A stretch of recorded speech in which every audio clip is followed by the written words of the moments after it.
Trump night. What's that, like, gold member? Toit. Yes, right. exactly. I was thinking that too. Gold member, right?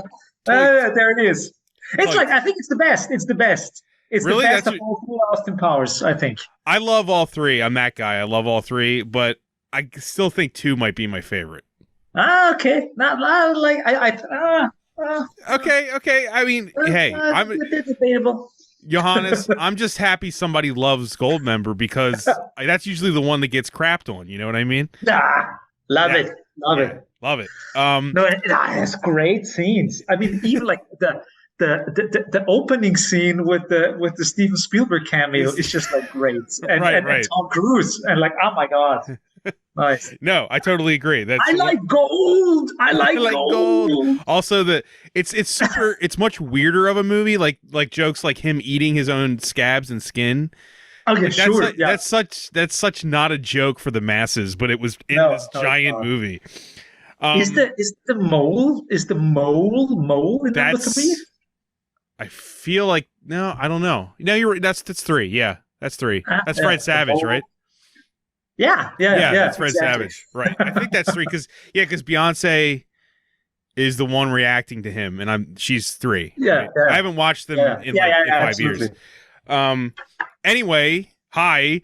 This has been. I feel like this conversation has been so long coming because let me just say for anyone listening, this was both rescheduled in real life and online. Like this conversation we're having right now. Like we were supposed to meet in real life, and we were supposed. We should have met in July in your lovely hometown. I know. I apologize. And then we postponed it like virtually twice or something. So finally.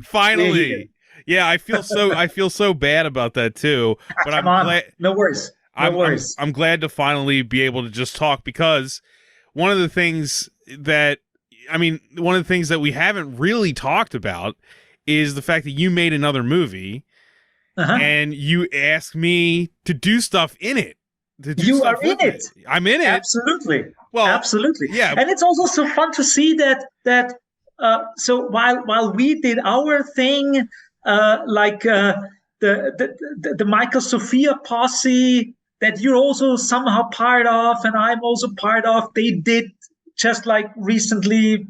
They had premiered their film, The Once and Future Smash, that just came out yesterday. So yesterday, and I'm not involved in that at all. But I fully, I fully support Michael and Sophia. Those are great. It's a great movie. It's a great movie. Absolutely. I didn't really realize that they are having the premiere in London. I could just have gotten on a fucking Ryanair or something like that and made it flown there. But then I realized, now it's too late.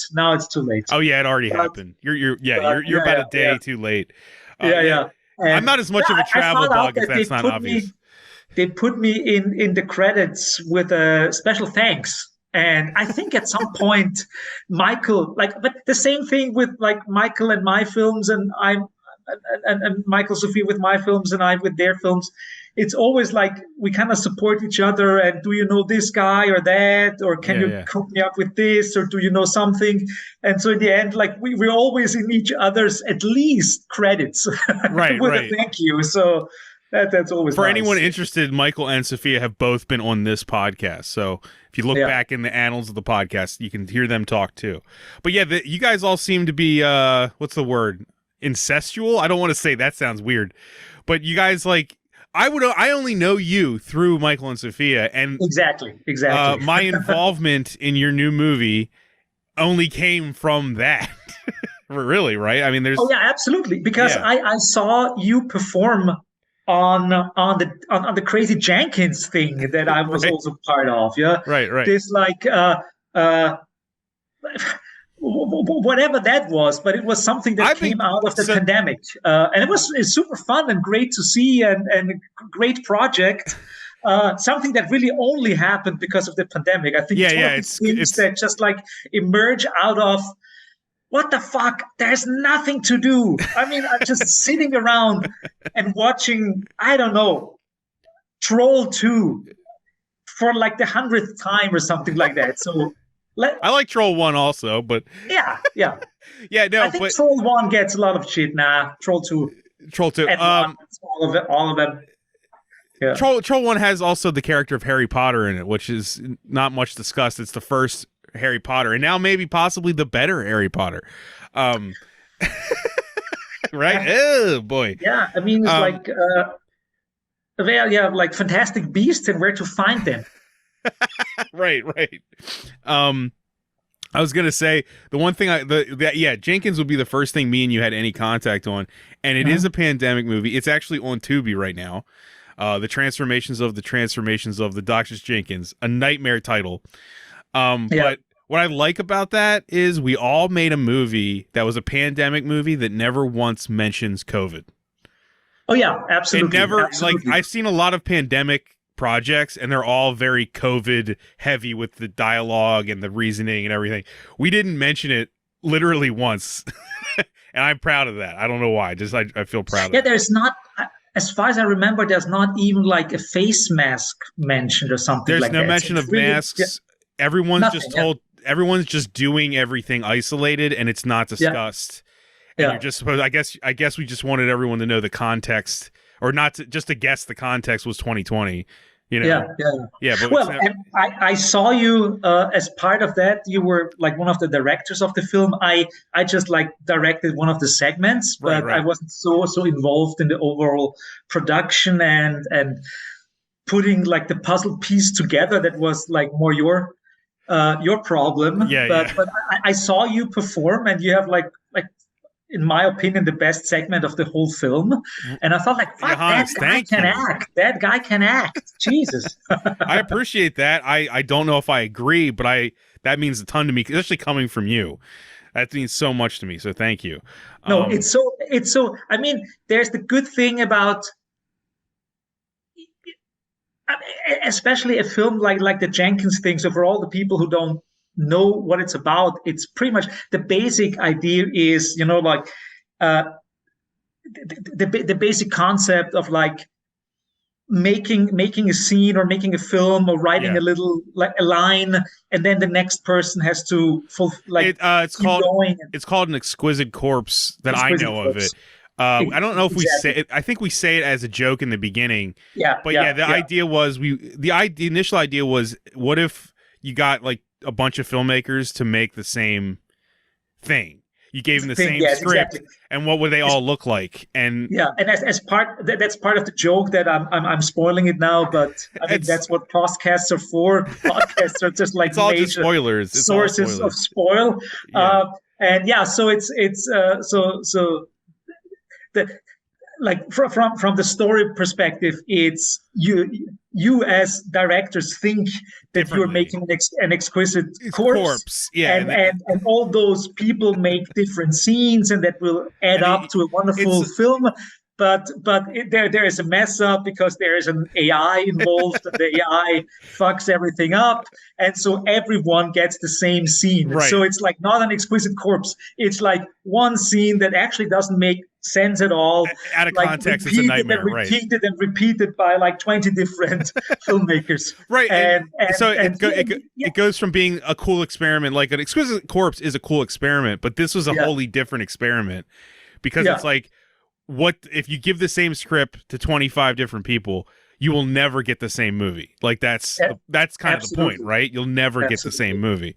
But I mean, your segment is the last segment, and that also makes sense in the whole like structure of the film and everything. Yeah. And yours is so over the top. It's just like it's the perfect orgasm at the end of whatever that is. You know, like thank you, man. I appreciate it. Yeah, for me, it's like, you know, like sometimes when you masturbate and it doesn't really work, and you just like, and you keep trying, and it's like, I want to get done with this, and then finally there's an orgasm. That's your segment. I mean, look, if that's the review I could get for anything I make, that's always what I'm aiming for. It's an orgasm. Okay, that's it. A giant over the top orgasm. I mean, I have to say, like, orgasms are cheap. I mean, some are like, you know, it's also like dependent, like, but I'm still, cheap. What do you want? I'm cheap. Yeah. I'll take it. Yeah, so that's how we met, because Johannes was one of the filmmakers that was unaware of what he was doing, but he made an amazing segment for that movie, and that was my first exposure to you, is seeing your segment. It wasn't talking to you, it was just seeing your segment. That was it. Yeah, and it was the same for me. Yeah. Yeah, right. So I had no like clue how you were as a person, because I was just like, this guy must be nuts, like watching your segment. But I tried my best. Yeah, but you ended up asking me to be a part of this movie, and I mean, let's talk about RAZZENNEST. Sure, I'm saying it right. absolutely. RAZZENNEST, right? RAZZENNEST. So it's like very sharp. RAZZENNEST. And it's not even like, and the way how it's written, it's RAZZEN. Yeah. NEST. So I mean, if you read it as an English speaker, you kind of get it. It must be like Rat's Nest or something like that. To me, I'm from Maryland, and I say RAZZENNEST, which sounds so American, but it's RAZZENNEST. It's totally fine. RAZZENNEST. And also, it's not the way how you usually. First of all, Ratzen is a very slangy way to say rats in Austrian slang. Okay, Austrian, so German slang. Ratzen. So it is actually a quite old school but still used way of insulting someone. So for example, if you say like, I don't know, like if you don't like politicians, which, you know, like classic thing is like, alles Ratzen. So like they're all rats, you know, like alles Ratzen. Yeah. And Ratzen is like, it's a slang term, but in that specific way, how I wrote it, it's actually written in the way that someone who would be capable of writing would write it like in the 1600s. So it's like, it's very old. It's early New High German. So it's like 1600s German, how to write it. And if you Google actually RAZZENNEST, you find a couple of entries from my film, and then you find a couple of entries of like, you know, like this like automatic Google like Google crawling of like old texts from the 1600s or something like that.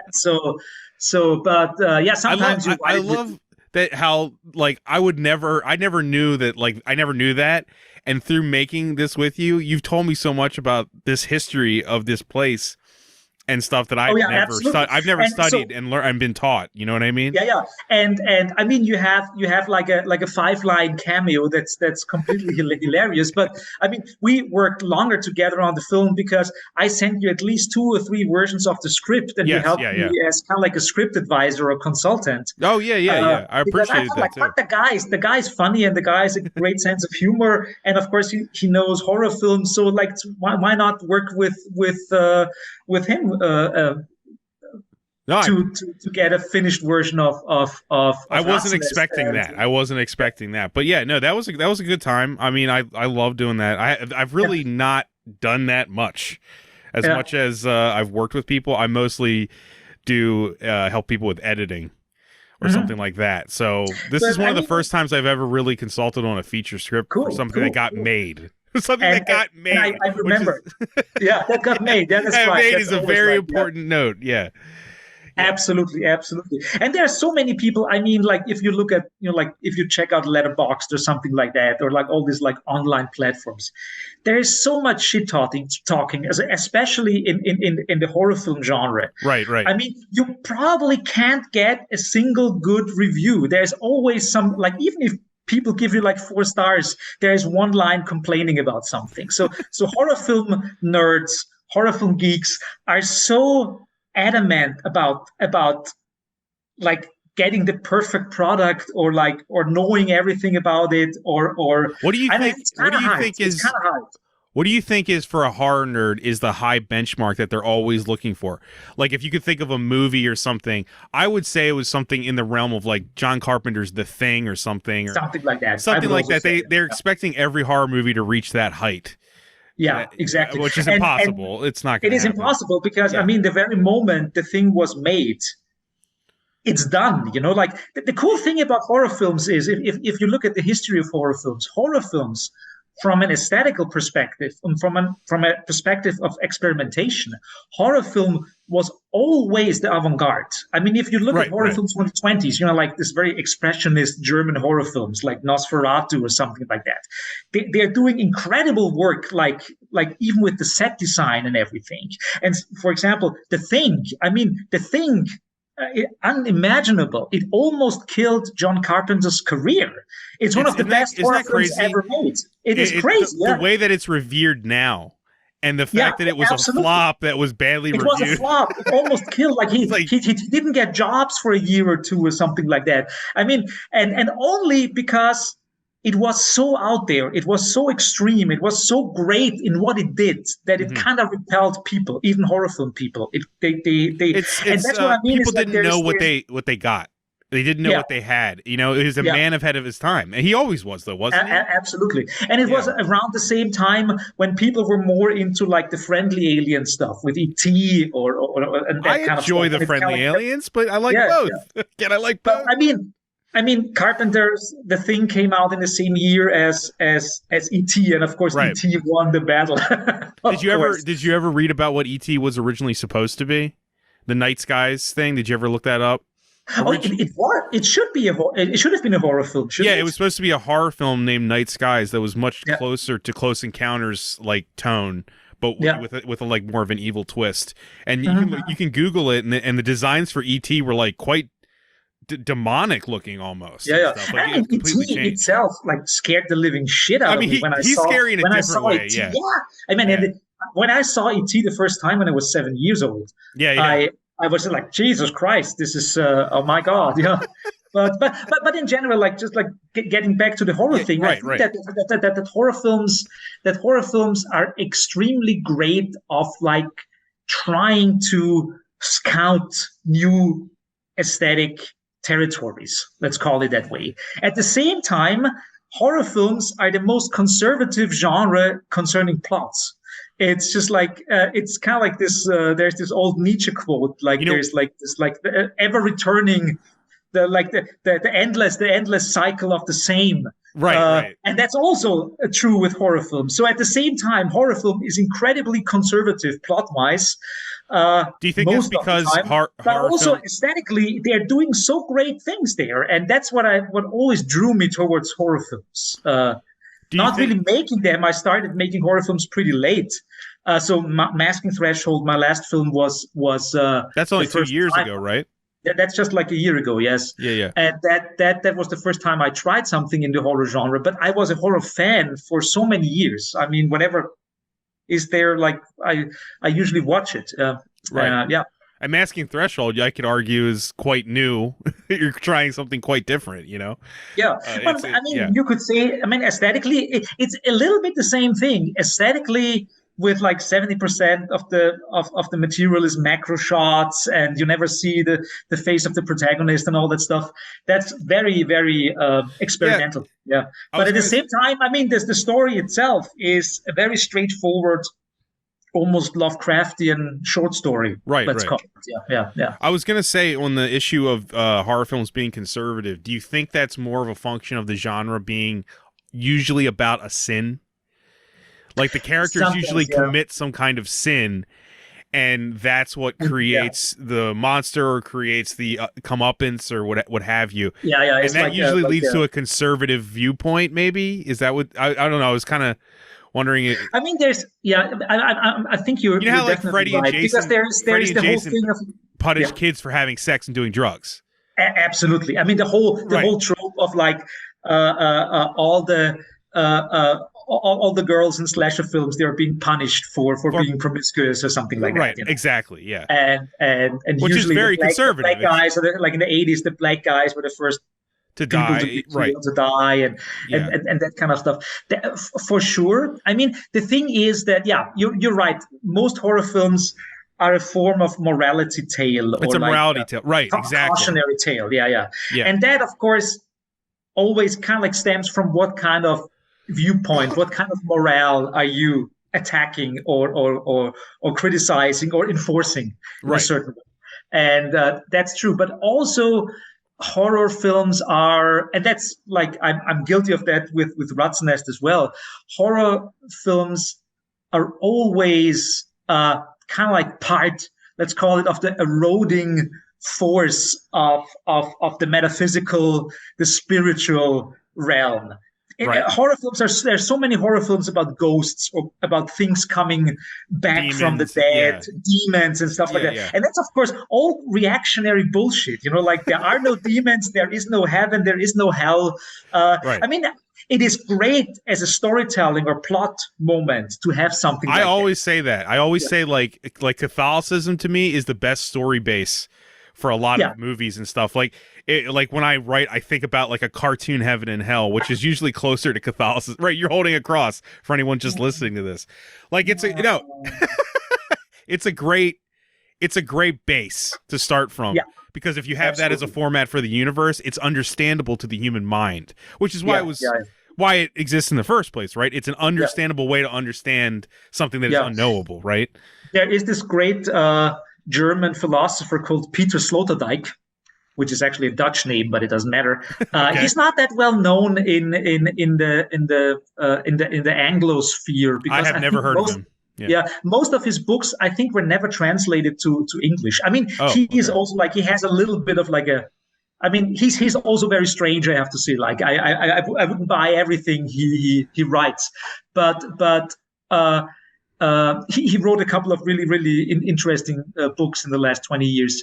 And I once had the pleasure of seeing him live because he came to Vienna and gave a lecture there.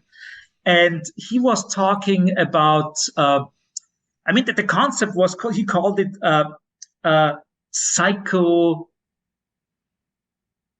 paleo psychology. So what he was talking about was he tried to find out, so if you go back 500 years or 1,000 years or 5,000 years, so if you have like, I mean, the cool thing about books is that they are almost like time machines because you can read something that someone wrote like 1,000 years ago, and you it's immediately a perspective jump shift into completely. That person's mind. And he was kind of not criticizing it, but saying, is this really true? I mean, maybe 100 years ago, maybe 500 years ago, but like 3,000 years ago, like the Gilgamesh epic or something like that. Do we really know that the way how we read this text is how the psychology and the psychological makeup of those people 5,000 years ago really worked? Mm-hmm. So is there a possibility to really read that text in the way that it was intended by that setup? So he's always saying like it's not just a different language, it's a different psychology completely of a different almost type of human being, because 3,000 years to now we wouldn't even recognize how those people think. Yes, exactly. Just moment to moment even. Yeah. And he even like extrapolates on that and says that one of the biggest kind of like moments of progress in human history, he says, is the moment that we could actually sleep and sleep for hours and hours, like 7 hours. Like not nowadays, it's not a big deal for like you go to sleep, you set your alarm clock, you sleep for 8 hours if you like to, and then you get up and you're refreshed. But he says that like maybe like 10,000 years ago, 20,000 years ago, 200,000 years ago. I mean, that's all strictly speaking still like humans, you know? Right. But we were living like in the savannah, for example, or in the steppe. There's no rest. You're always in danger. Like we were always in danger, and we were always sleeping with one eye open, so to speak. So we would probably be in a state of vigilance or something like that all the time. So we would like nose dogs because there was almost nothing to do. People didn't like walk around and hunt animals all the time. They didn't walk around and try to find berries or something like that. So there was like enormous amounts in a human existence that were just like plain boredom, nothing to do except there might be a giant cat around the corner trying to eat me. and I mean, so if you think about it, it's also like sex too. And like you couldn't have sex back then without thinking the giant cat might just pounce on both of you and kill you. You know, like nothing is relaxing. There's no moment of complete solace. Exactly, yeah. And he says the moment that people were like to a certain degree that already was happening when people were living in caves and stuff like that. But the first time you're really, really secure is when you build your own structure, your house, and you can lock it up, or maybe you even have like an infrastructure of people that you're living in a house, and outside there is like a guard or something like that. So like it needs a certain form of civilizational progress that you actually get your good night's sleep, Right. And just he that says small even thing. even that completely changed how we perceive the world and how we and he says, for example, that the whole thing with the demons and this like the supernatural beyond is to a certain degree, and all those myths come out of that time when we were pretty much like sleep deprived our whole entire so existence. It's like a psychosis or pretty like much, an illusion or yes. Or something that when you wake up, you think there's something and you just fall asleep again. And I always found that super interesting. So I've been thinking about, I heard that lecture like 15 years ago, and I still been thinking about it every now and then. So all that was created because of the fight or flight theory in the human mind in the ancient times, basically. Like they never had a moment's rest. It's all speculation, of course. It's all speculation. No, it's a good. I know I understand it's not a science; it's a theory. But it's a good one. It makes sense because if you look now, like if you were writing a person that lived now, we're so comfortable. We have moments. We have help. Our food is available. We can go. We can go to a hospital. There's places that are safe. We've been talking about COVID before. The last 2 years were pretty stressful for many people on the planet. And you see like how people go crazy if they are suddenly like in a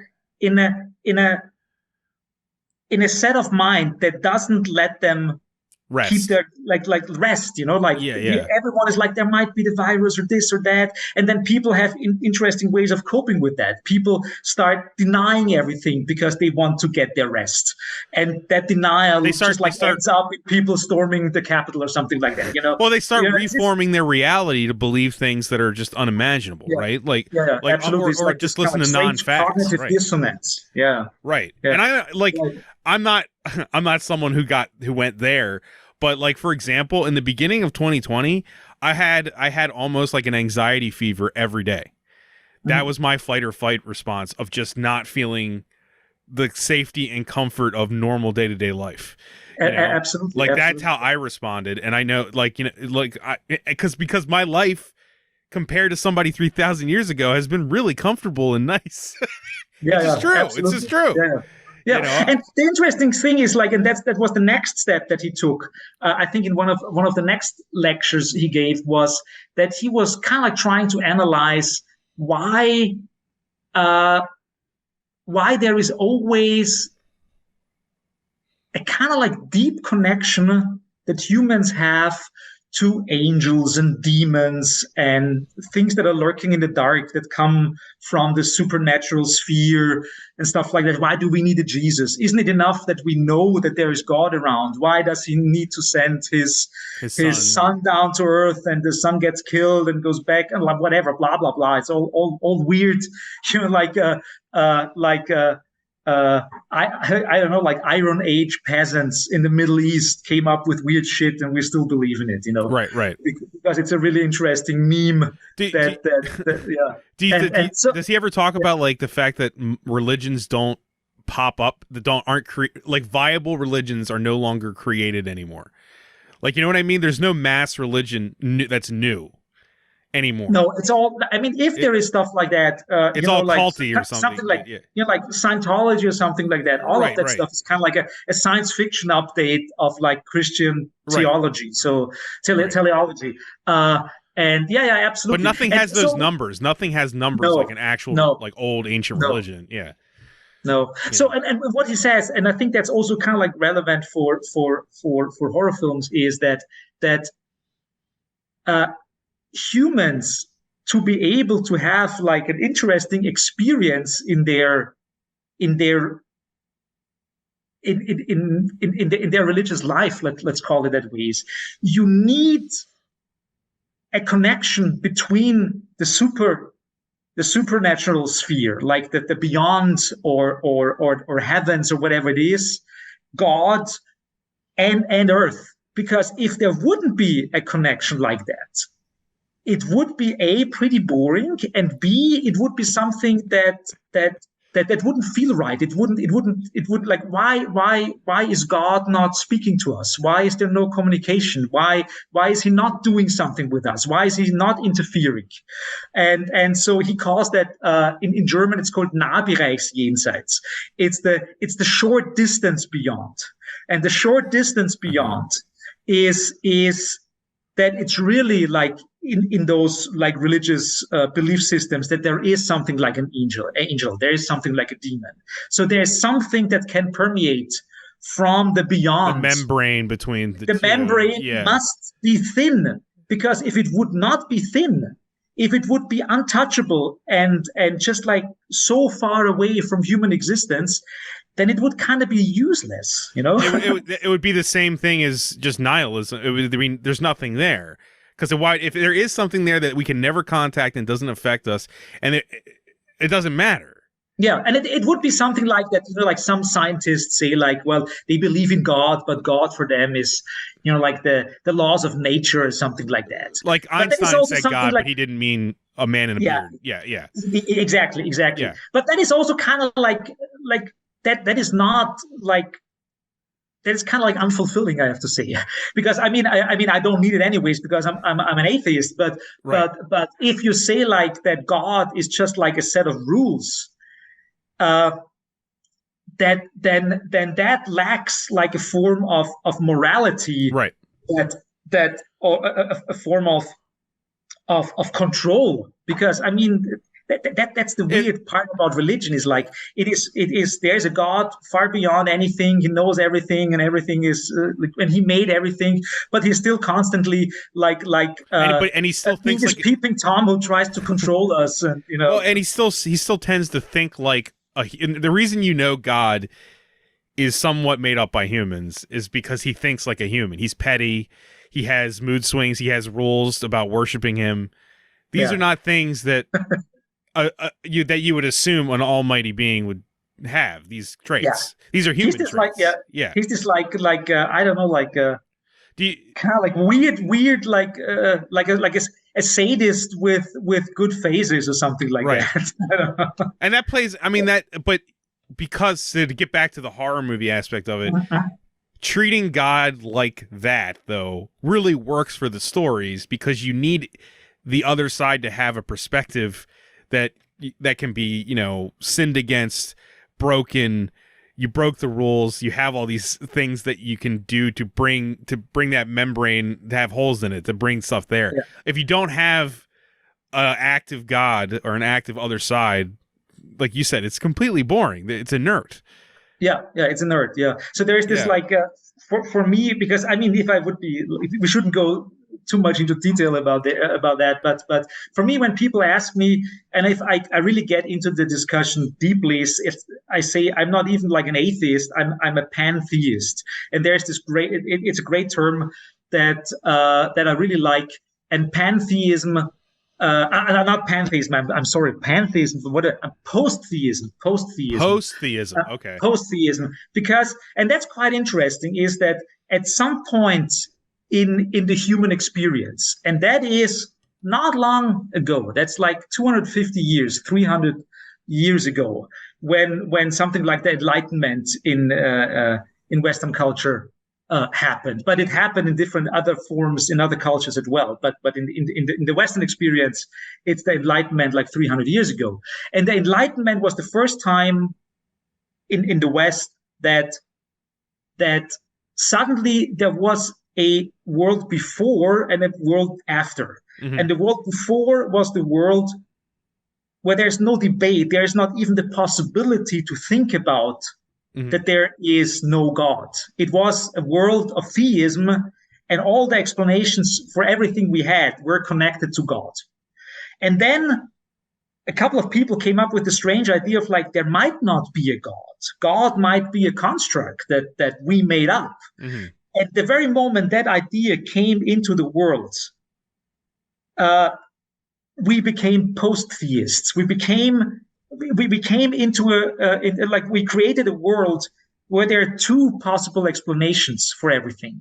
The one is there's a supernatural being doing all of that, and the other explanation is no, not right. There is not. Yeah, and just having those two options, it's almost like do you like metal or disco? And it is a lifestyle. Yeah. It is a it is in a certain way a lifestyle choice, or like it's a choice that but it's a choice. It is a choice that exists. Did you? This is too personal. You don't have to answer. But did you have to make that choice, or were you raised in a way that choice was already kind of? So my parents were never really super conservative Christians. Okay. I mean, they were conservative in a strange way, and they became super new agey in the 1980s and stuff like that. Were they conservative in like a society says these things? Yeah, exactly. Yeah. But they were not. I mean, I remember that I went to a Catholic kindergarten, and actually, that's an interesting segue into RAZZENNEST, because that's pretty much also what I deal with there is that. So I went to a Roman Catholic kindergarten, like all the people taking care of me for a couple of years before I went to school were nuns, and we had to pray every day and all that stuff. And I think at some point when I was, I think like 10 or 11, I decided for myself, this doesn't work for me. Mm-hmm. And I think it also, because maybe it was kind of early with that, but I mean, I tried to put a couple of things together and realized this doesn't really make sense. This is all weird, and this is all so strange. And there are people who believe in it, and very much so, like the Catholic nuns, and there are people who don't really. My parents, for example, they did all the traditions. Like we celebrated Christmas and Easter and all that stuff. But they never were praying at home or something like that. So I realized there is a difference between people who really believe that stuff and people who kind of only did it because of the tradition. I love, for example, I love Christmas. I'm a big fan of Christmas. Yeah, it's totally it's totally secular to me, but I love Christmas. I love everything about it, but it doesn't hold any. Yeah, and it also makes complete sense. I mean, Christmas is a super old heathen tradition, right? And of course it is, especially in the Western world, like in Central Europe, it's around the time when the days are the shortest, right, and when it's dark, and when we kind of know the spring is on the horizon, so a couple more months, and then you hunker together with those that you love inside. Stay warm. You give each other happiness and presents. Right. Yeah. It makes sense. Great form. And I think that's also one of the reasons why I like it, because it's always about community, it's about family and community, right? Family and So I also I like the movies. I like, as we were talking about using religion for horror movies, I love movies about Christmas. Because the basis of because Santa Claus is his own myth, it's almost a religion to some degree. Yeah. You know what I mean? And we don't even have Santa Claus. Like we have Saint Nick's, right? Saint Nick's, because in Austria, this kind of small baby Jesus angel is bringing the presents, right? So Santa Claus, Saint Nick's, is coming on December the 6th. And just the day after Krampus, on December 5th, there's Krampus for the bad kids, and then Saint Nick's is coming on December 6th for all the people who are still around, because Krampus didn't take them. So they get presents on December 6th by Saint Nick's. So we kind of have two celebrations in December where kids get presents. It's December 6th and it's December 24th, not 25th. And culture has really started to embrace Krampus too. Like over the last decade, I feel like. I mean, I have to say, I'm at the moment writing a little bit on a possible Krampus script, and let's see where that leads me. But so far, I have not seen like a really good Krampus film, because you kind of see that they were all made by people who never grew up with the traditional, or take elements of it, but only turn it into this monster creature. But there are certain elements or things missing in that tapestry of myths and legends that kind of like makes Krampus what Krampus is. But I'm glad that you know about Krampus. And well, how could I not? With I mean, the movie, there's been a couple movies now about Krampus. That's where I got all my stuff. So I'm not going to pretend that I know like how your experience with Krampus is. I have none of that. Yeah. No, but I mean, I enjoyed them, I have to say, but they're so far removed from the actual thing. The actual thing that Krampus, the movie Krampus is like almost more akin to a Joe Dante movie. Yeah, it's aiming to be. Like, it's aiming to be.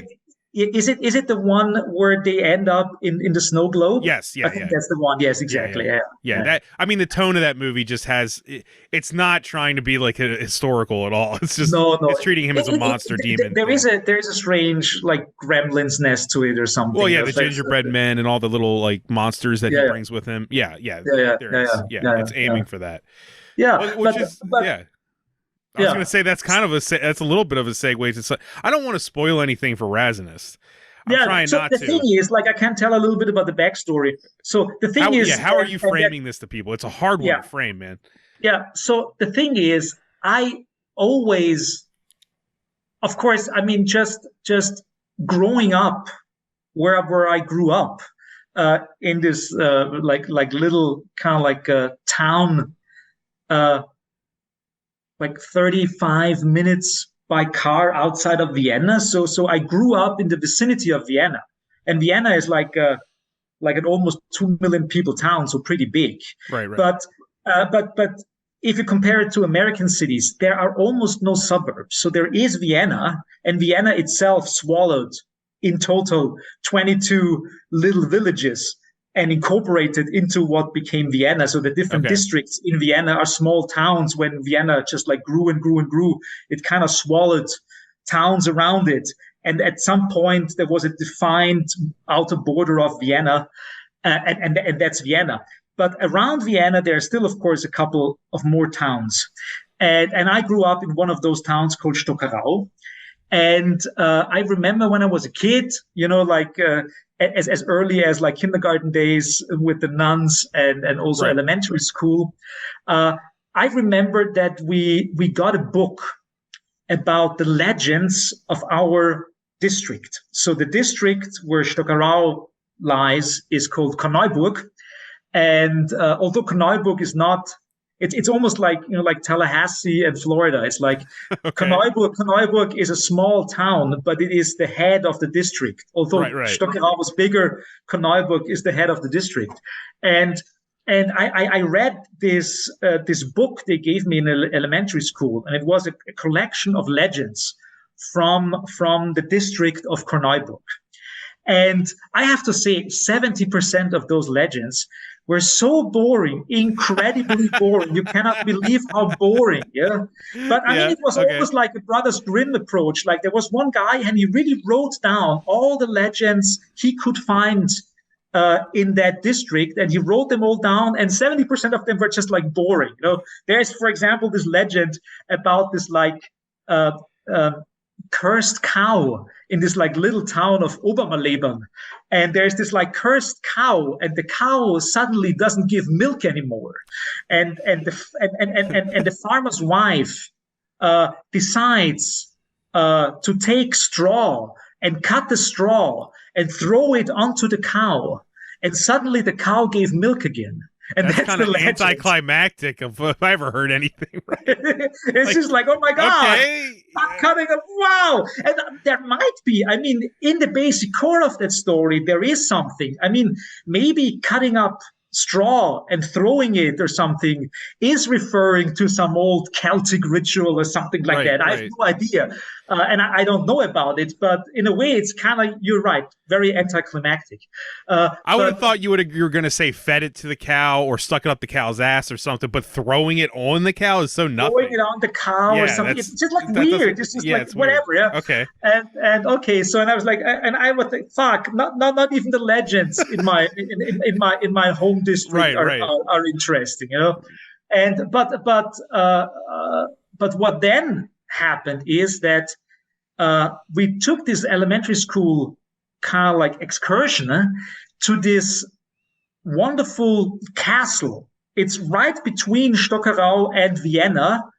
There is this castle, and it looks like this castle straight out of a kind of like a fairy tale or something like that. Okay. And it's also, the reason for that is also that it was completely destroyed in the 30 Years' War. So the Swedes blew it up, and it was just like a pile of rubble for 200 years or something like that.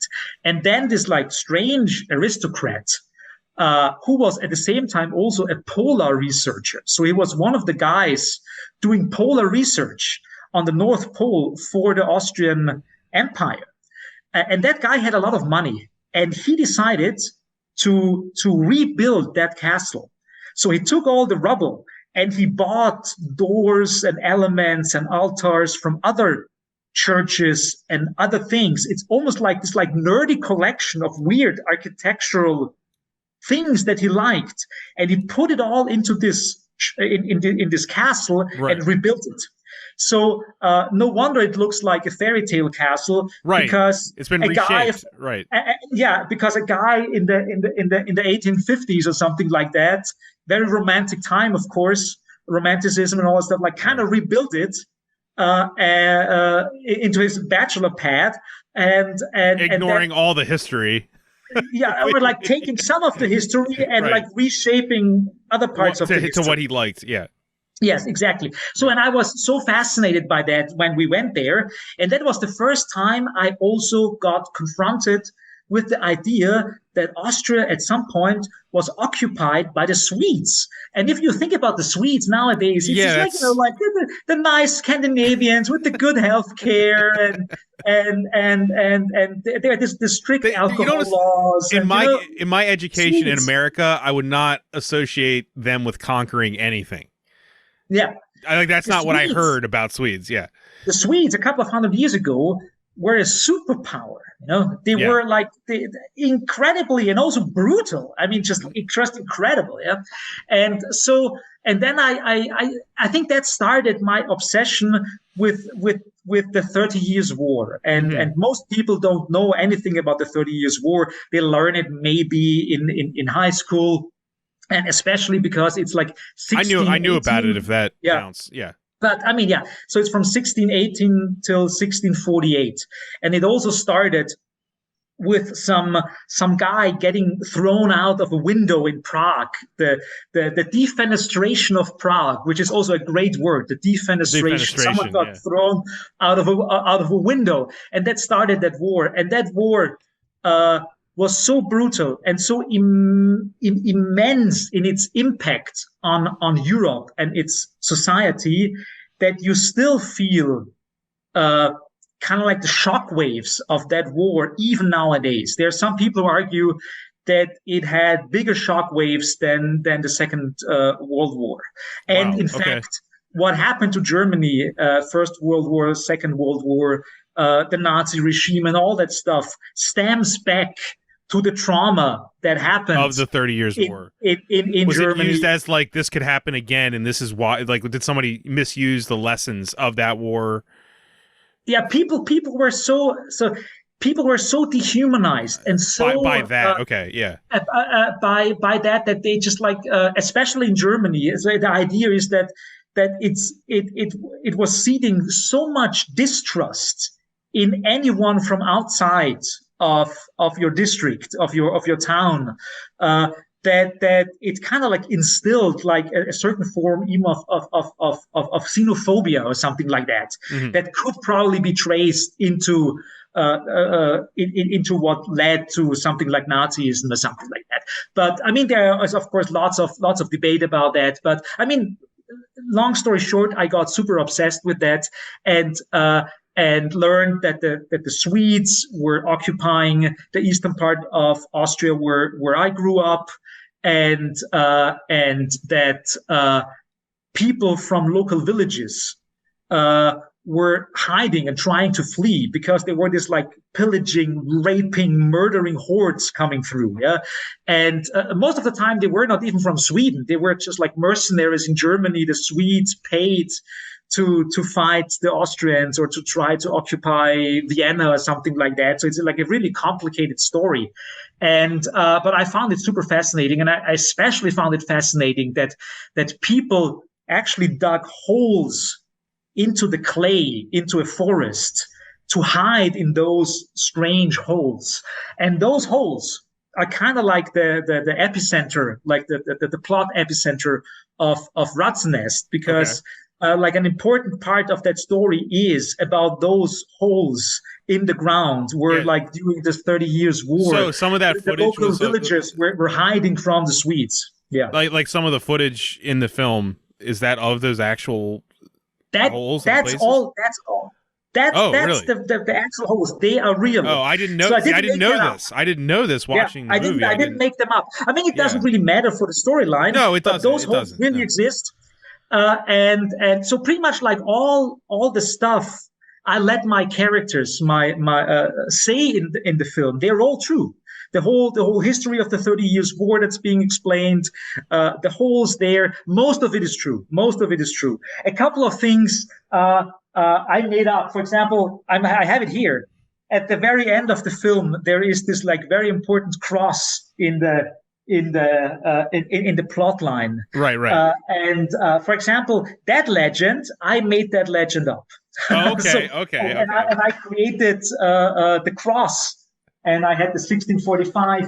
So I wanted to kind of like, I wanted to find a legend that would actually kind of like wrap up that storyline in the perfect way. But because I couldn't find any perfect legend, right? Also, given that most of the legends in my book were so boring, I said, like, they ended with Cal's and A, right? Yeah. You can't end a movie like that. So I decided I just make that up. Right. So, but all in all, but you know what you wrote, it fits in. Like it could have. Like that sounds like something that could have happened. Oh yeah, absolutely. You know, it could. It totally could have. Yeah. So in a certain way, like because we started talking about the Once and Future Smash, and we talked about the Jenkinses, the doctors Jenkins. Yeah. So in a certain way, we're all kind of like we're all fishing in the same pond in a certain way with those projects, because I mean. They all have kind of a similar tone too, don't they? A little bit, like they're offbeat, and they're not conventional in any way. No, they're not. They're not conventional at all. No. Yeah, and also they are they are self-reflexive about movie making. So they're all three films are films about making films in a certain way. Yeah, or no, you're totally right. Yeah, or they're reflective about fan culture or film fan culture. So Once and Future Smash is more interested in a reflection of like how fandom works, or how celebrity works, even like how celebrity works. Exactly. Yeah. And the Dr. Jenkins is about filmmakers and it's about filmmakers and how they deal with problem solving or something like that. And respect and all this stuff. And it's subverting the trope of the exquisite corpse, which is something that is only really known to creatives and filmmakers. It's not like a well-known concept at all. It's very niche. Yeah. And RAZZENNEST, without spoiling too much, because people will get that within the first hopefully 2 minutes. Anyways, is RAZZENNEST is almost two films at once, like layered on top of each other. And so how does that work? I can tell it. So there is this element. There is a satirical element, and the satirical element is that I was always fascinated with how much bullshit certain forms of art house directors can get away with. You know, there's especially in Austria, a guy that I really like. But some of his films, I can't watch anyway. It's just like his name is Nikolaus Geierhalter, and he did, for example, one film called Homo Sapiens, and that was just like, I don't know, like 7-8 years ago. Okay. And I showed that film to a friend of mine who was our monochrome artist in residence in Vienna last December. And I showed that film to our friend because he wanted to see like a variety of Austrian films of the last 10, 20 years. So I thought like, well, I really don't like that film, but I have to show it to him. So I watched it with him. And the basic idea of that film is that you never see a single person. You never have like a panning or anything. It's just like it's pictures of rundown, desolate areas with no humans in them. Wait, so it's like a slideshow. It's not even footage. It's a slideshow of photos. It's pretty much a slideshow of slightly moving photos. For example, he would have like a 1 minute or 2 minute shot where he's filming inside a rundown American shopping mall. And it's a really super interesting shot. And you see that the water trickling down. But I mean, the whole film is shots like that. And he films some rundown building in ex-Yugoslavia, or he films like a street in Fukushima or something like that. You know, I know this isn't your point. But there's no voice, no talking. There's not even a soundtrack. It's almost like that. I was going to say, I understand that this might not be your point, but does that often annoy you because, like, you watch something like that and you're like, well, if this counts, I can do this. You know what I mean? Like, it annoys me. Yeah, to a certain degree, I can do that. I can do that. I don't want to do that, but I can. I would say to a certain degree, yes, because I think some of those filmmakers. I think, and I had discussions about Nikolaus's films with a couple of my filmmaker friends. His approach is that he never adds a comment. So like he does a film like the one I described, but there is no comment. So I mean, you can project what you want onto that film, and I think to a certain degree, that's kind of like an easy way out. For example, he also did a film about the new border they're setting up around Austria, where they're trying to keep refugees out and stuff like that. And he's kind of like only filming that, but he's not really commenting on it. So he's when you say not commenting, just to be clear, there's no text or audio dialogue, anything. Nothing. So he's just filming shots. Yeah, exactly. That's weird that. And some people really like that. I mean, I have to say, like, some people really like that. I mean, he's always played in Cannes and stuff like that, you know? So, but some people really like that because he lets the people interpret it their way. And I say it's a little bit lazy. Well, that's what I'm saying. I was going to say this. If that counts as a movie, and it does, I'm not going to say nothing doesn't count as a movie. There's no reason why this podcast right now is not a documentary. Exactly. I mean, this counts. We're like, getting video and we're talking about something. It counts as a film, right? Yeah. As in all art, I mean, I'm not debating it. It is art, right? Yeah. And it is art, and I accept that.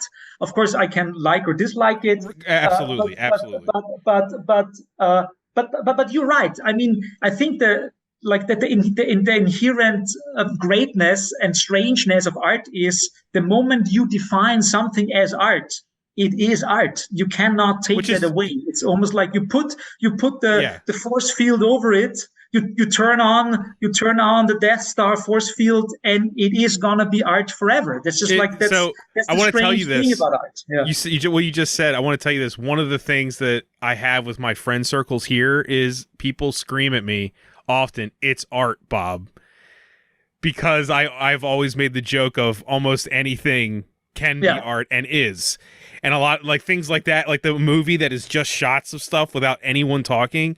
A lot of people, I don't want to say normies, but non-creative, non-filmmakers would watch that and go, this isn't a movie. And my argument was always like, oh, it is. It counts. Yeah, it's just nobody wants to watch. But it is art. It's art. It's all art. Like in the film I told you about, like Homo sapiens, the one the shot I was describing with the rundown shopping mall. Right. There is this moment when and I was sitting there in this like giant like multiplex theater, and we were watching it, and of course it looks great on the big screen. And at some point, there is this like pigeon flying through the shot, like a pigeon just like flies, and people were clapping. Something is it's moving. like Andy Warhol fixing the camera during Empire. Was it 4 or 5 hours into Empire? He just slightly shifts the camera, and that's the action of the whole movie. You know what I mean? Yeah. So when I showed that film to my friend, I thought like, I have to do something with this. I mean, this aesthetic, this like approach of filmmaking. I think it deserves a little bit of my attention. And so what RAZZENNEST became is kind of like these 2 layers. And the first layer is this pretty obnoxious, I have to say, well shot. Nice looking, but kind beautiful. of obnoxious. Yeah, obnoxious. I'm saying that's my unbiased opinion. I mean, I'm biased, but Johannes, it's beautiful. I think it's beautiful. Yeah. Thank you so much. I will also tell it to my DOPs. Please tell him. I really love it. Really great job. Like you could stare. I could stare at this movie with the sound off, and while that's not my type of thing, it is beautiful enough to keep my attention. Like that's how the cinematography. Yeah. So you have this film. You have this film that a filmmaker named Manus Oosthuizen from South Africa. Incredible character. An incredible character. So he's this like made up fictitious director I created, and he made this film. And the film is about the area around the Swedish holes that I was talking about, and around this castle that was rebuilt named Castle Kreuzenstein I was talking about. Maybe so that is all. That is all. Yeah. I was going to say a distributor in America would rename the movie Swedish Holes. You're right. How do you pronounce that? Schwedenlöcher. Schwedenlöcher. Okay. Schwedenlöcher. No, okay. I actually made that. It's in the film because the official title of that complex of caves is called Swedish caves, so Schwedenhöhlen, yeah. Okay. But everyone, like the like people, like on the street, like in the towns and the villages around it, they all say Schwedenlöcher, which means Swedish holes. And I always found that way more funny to call it the Swedish holes. It's pretty. It sounds like a porn. It sounds like a porn. Yeah, somehow, yeah. Yeah. Because there is not a single like this like hiking, there's always this like that you're on the right hiking path, like an arrow pointing, it's like another kilometer to walk to the Swedish caves or something like that. Mm-hmm. And they're only calling it the Swedish caves, but never the Swedish holes on those on the maps and those arrows on the hiking paths, on the hiking trails. And I thought like that's a shame. And so I made the Schwedenlöcher and nailed it to a tree and filmed it there because I really wanted it in the film. And actually at the end of the whole festival run, because I want to take it with me for screenings and stuff like that, right. and also the cross. But my decision is that I want to nail that to the tree again there, and I want it to be the official real, the official path. And I also want to create an official real spot of remembrance with this cross. So I want to create that. And then, what? They fit in with the environment enough. I've seen the footage, so I don't think anyone would question them being there at all. Yeah. So the story is that they have this like fictitious filmmaker, and he made this film called RAZZENNEST, and it is centered around those Swedish holes, Swedish caves, and the entire area of the Ruhrwald. So it's like a 24 square kilometer, 9 square mile big area of forests and rundown villages and all kinds of stuff. So the entire film is pretty much like shots of rundown farms and creepy, wintry, early springy forests and the caves and all of that stuff, because he wanted to make a documentary about the 30 Years' War. and but he doesn't want to talk about it. So it's in the same vein a film like the one I was talking about, Right. And of course I'm breaking this because the actual plot of the film is the audio commentary track of the film. Right. So you see this kind of like weird documentary with the weird shots, and you actually watch RAZZENNEST while hearing you watch RAZZENNEST, the the documentary. Johannes movie. You watch RAZZENNEST, his movie, and then you watch your version. Yeah. And so it was fun because it's sometimes I was thinking of like, how would I edit this film, right, RAZZENNEST, and what would he do? And sometimes I said like, I would do this now, but he wouldn't do that. The character would never do that. So I have to do something else. So it was fun editing the film, like editing it as me who wants to do an interesting, like strange documentary right. about that area, Colte Rohrwald.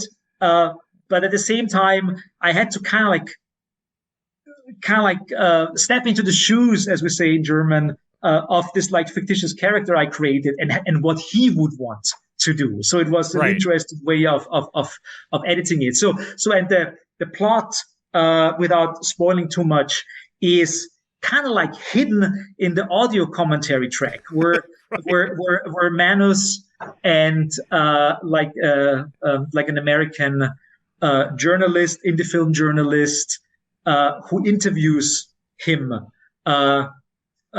kind of like talk about the film. And he has his producer with him and his camera guy. Yeah, right. And you have like kind of like appearances of the sound recordist. So like the guy who runs the sound studio where they are recording the audio commentary track. And it's kind of like very, very in the early, you realize that is probably not the audio commentary track that they released. That they released. It's almost like a found footage. Yeah, it's a found footage audio commentary track, because after like, I don't know, like 25 minutes into the kind of like let's call it a satire about indie filmmaking, especially art house filmmaking, and the characters are all obnoxious, like, I wouldn't call them caricatures, but they are in a certain way kind of like, I'd like to call them emulations yeah, that works. of that kind of I mean, there's characters. The main guy, you could maybe say a caricature, but he's so, I don't know, to me he's so gripping and funny. Yeah, but at the same time, I mean, if you show someone an interview with Werner Herzog, who has never heard about Werner Herzog, he will also say like, is that guy real? Like, you made that up. Come on, that guy can't be real. No, Werner Herzog is real. So in a certain way, I think my main character is almost like Werner Herzog plus Klaus Kinski, but in one person. Right. Okay, that's perfect. Yeah. Maybe. And of course, like at least in the first 25 minutes, I crammed a lot of jokes about filmmaking and jokes about like indie reporting and indie kind of like this indie film scene and references into the whole thing. You do some interesting stuff with how like the American journalist has to talk to somebody like him, but she's obviously begrudgingly doing so. Like, you know what I mean? Does that make sense? Yeah, she's kind of like a fangirl in the beginning, but after like 2 minutes, she knows that guy is just like he's full of shit. Asshole. Yeah, he's full of shit. He's completely hollow in everything he's doing, and she didn't know until she actually met her hero. Right? It's a it's a little bit of a meet your hero story, right? It is. Yeah, it is. It's interestingly based a little bit on a real life experience I had, because so Monochrome, which is my art group. And also my film production company that I started like early in the 1990s, and so we have done many projects. But the whole project of Monochrome started as a fanzine. So, and I remember in 1996 or something like that, I was 21. I interviewed one of my heroes, Blixa Bargeld of the Einstürzenden Neubau. I have no clue who that is, but I'll just say. Yeah. So You could be totally trolling me right now. I have no clue who that is. Yeah. So there's this like guy called Blixa Bargeld, and he's part of this like super important industrial group that came out of West Berlin in the 1980s. Okay. And I was kind of like and it's so hard because I don't know how people pronounce his band's name, Einstürzende Neubauten, in English. It's probably like Einstürzende Neubauten. I don't know, because it means collapsing new buildings in German. Okay. Collapsing new buildings means Einstürzende Neubauten. Anyhow, so I was a huge fan of that guy. When I was like 15, 16, I listened to all the stuff they did, and I was really a fanboy. Yeah? And then I met him when I was 21 to interview him for my fanzine Monochrome. And he was such a douchebag and such an asshole to me that I decided, like, I'm never going to listen to any of the shit that he ever makes. It's just like, I'm done with him. He was he was really mean to me. And I thought, like, why is that? What? Yeah. And to a certain degree, I think I also incorporated some of that into the script. This moment of that you meet your hero, and the hero is just like an idiot, you know, and you just don't want to be around him anymore. But then you are a journalist and have to do your job, and and I mean, I don't want to spoil too much because it is a horror film. So something happens, of course, on the sound level of the film. That is definitely like worthy of a horror film and a horror film plot.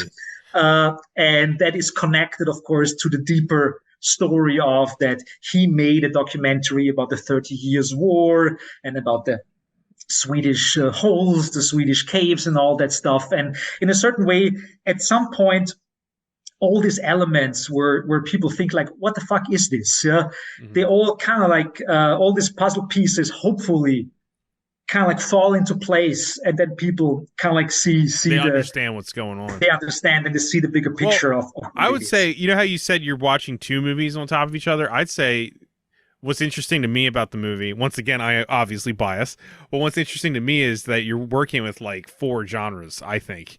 Which I find I love it. To me, it works. It works as a comedy.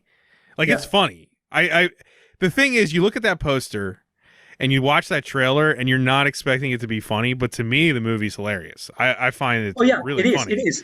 Like, I mean, I tried to. It's really funny. I think I did it because after making Masking Threshold, which is less funny. Masking Threshold has elements of dark humor in it, but it's almost like homeopathic, you know, like it's really like every now and then there is a little joke, and people laugh a lot in the theater because sometimes people kind of like they almost grasp like a joke, like it's their lifeline, you know, like the relief sanity sometimes, or relief, exactly, comic relief, exactly, but I mean, Masking Threshold is not a funny movie, and it's very no. It's as a friend of mine called it, it's a crowd pisser. And I don't think that RAZZENNEST is a crowd. No, I don't think it is either. But it's not a crowd pisser. It's way more funny, definitely. It's a satire. But of course, it also turns dark. I mean, no, it definitely does. I wasn't trying to say it doesn't, and I'm trying not to spoil it with talking about it, but it's, to me, the characters are especially the lead is so funny. And his performance is so wonderful. To me, it's like a horror comedy almost. Like that's almost in a video store. That's almost where I'd put it. A horror comedy. I mean, when people ask me, I say it's a horror comedy. I think that makes sense. Horror satire doesn't sound right. It's like it's a horror. It's a supernatural horror comedy. But I usually let the supernatural out because that already is almost like a spoiler, you know. It's a horror comedy. It's what's great is we're trying not to give any spoilers, but even if we were talking about the movie is totally impossible. It's hard to convey this what it is. It's funny because I've had a few people ask me what it is from my posts, and I'm like, I don't know if I can describe it properly. I think that is probably something that's also good for the film because I mean, we're now, I mean, I don't know, like, it took me like 10 minutes to explain the basic idea of the film, but you know it within a minute in the film, you know, like you immediately get it. You know, it's one of these things that is almost like self-explanatory. But if you explain it to people, I had a hard time, honestly, like scraping together money for the whole thing, because usually I have a couple of people and they help me with RAZZENNEST as well, where I tried, you know, like, hey, I'm doing a new film. You have a great IT job and you always support me. Like, do you have like $2,000-3,000 for me so I could use it? And then they say like, oh, well, tell me what it's all about. And then I start talking and I see them. And the one guy said like, I really don't know if that works. I give you $1,000, but that's enough for that. Right, for what that is. And he gave me like 2,000 or 3,000 the last time. So I think, which is, but it's true. Like, that's if you take the kind of like, if you do the elevator pitch for Masking Threshold, it's about a guy who locks himself up in his room and tries to find out what's causing his tinnitus, and trying to cure himself, and it doesn't end well. And that's the film. It's very straightforward, you know. Like there are not a lot of layers and things. You can even say it's the seeing the actual inner monologue of someone's mind, almost. Yeah, yeah. So that's easily understood, easily explained. No problem. With this one, okay, let's start first. It's actually it's really hard to describe. That's why on my posts I just go, my friend Johannes, he's a madman, and I just leave it at that. Oh, yeah. Just let it be that, because I don't know how to say anything about the movie itself. I'm a very structured madman, but totally. You know what I mean? It's all in love. It's all in love. No, absolutely. Sure. Because so it's fun. You announced the fact that the narrator. You announced who the narrator was, right? I didn't know if that was public. Well, I did, yes, because I mean it's just fun for people. It's in the trailer, I think, right? It's in the trailer, yes, and it's giant in the trailer. I mean, if people see the film, then I mean, like the part of the narrator, like that is, now we can reveal it. It is Joe Dante, right? Yeah. So I made a film with Joe Dante in it. You starred in a film with Joe Dante in it. So yeah, I really wanted to cover this because number one, Joe Dante is like my favorite director. I've always been very vocal about that. But Johannes, you got to understand something here, what you did for me. And for anybody who's ever listened to this podcast, I think they know my love for Joe Dante. I turned 40 this year, which is its own thing, dealing with all that. Being there, done there. It's getting worse. So yeah. I know, whatever. Yeah. I had a good 40-year run. But like for anyone listening or listens to me talk or watches any of my films, you got to understand something, that one of my, like, the fact that Johannes right here put me in a movie with Joe Dante before I turned 40 was like you squeezed in the smallest opening left, like a life goal. That's very spread thin on how to describe how I'm involved with it, but I understand. Like, I am in a movie with Joe Dante. I worked, quote unquote, with Joe Dante before I turned 40. Yeah. Like, I just want to publicly thank you for that, because you know, you turn 40 and there's a little, no matter, I don't care who you are, it's a little depression involved with it, just a little bit, because you feel like you're not a kid anymore, and you can't, and you feel like that. But so thank you from the bottom of my heart, because like I needed something. I'd be like, I worked with Joe Dante before I turned 40. Yes, I did it. So thank you, man. I wanted to just say that. I have nothing really palpable to add to it other than just thank you. Like it's huge for me. I'm so happy you're part of this like strange endeavor. And I mean, honestly, I also can't really like fully grasp it that I have a film where like Joe Dante will be on the poster. You know, it's so weird, because the backstory is that a good friend of mine, Aaron Hillis,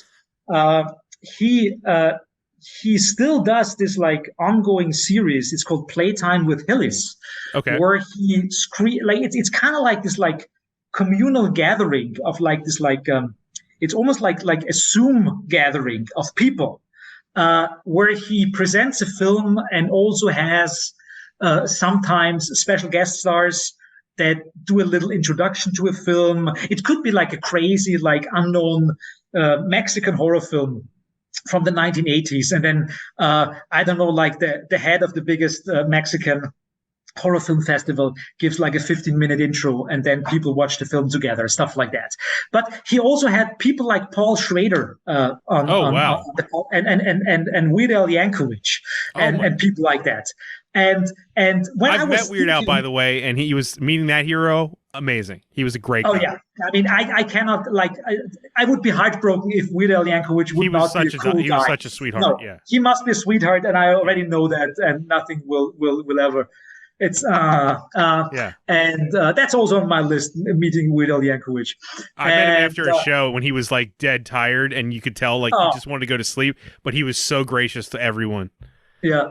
And so when I was writing RAZZENNEST, and I mean, I have to say, like I told you before, that I watched like Homo Sapiens by Geierhalter in December, and that kind of like started this like 1 month of just like digesting certain things. Right. And then I was really like in the shower on the 31st of January this year.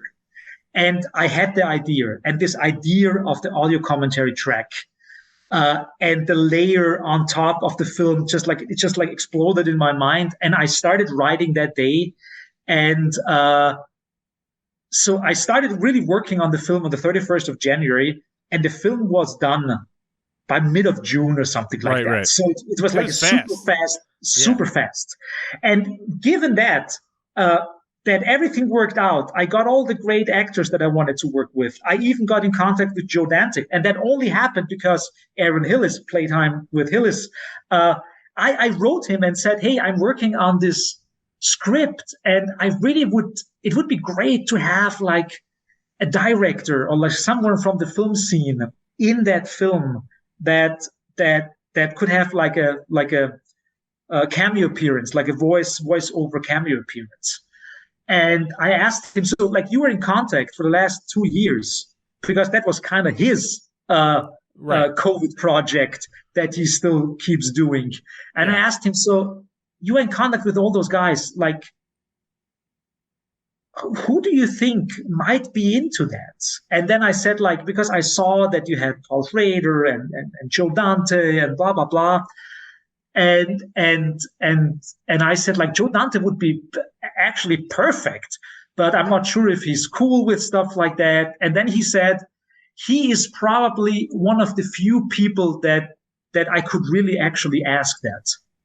So because with all the other people, he said, it might be complicated because they might be too adamant about like working with the agent or something like that. But I mean, with Joe Dante, you might really just be able I sent him an email, I introduce you both, and then let's go from there. And if he likes to do it, keep going. And if not, not.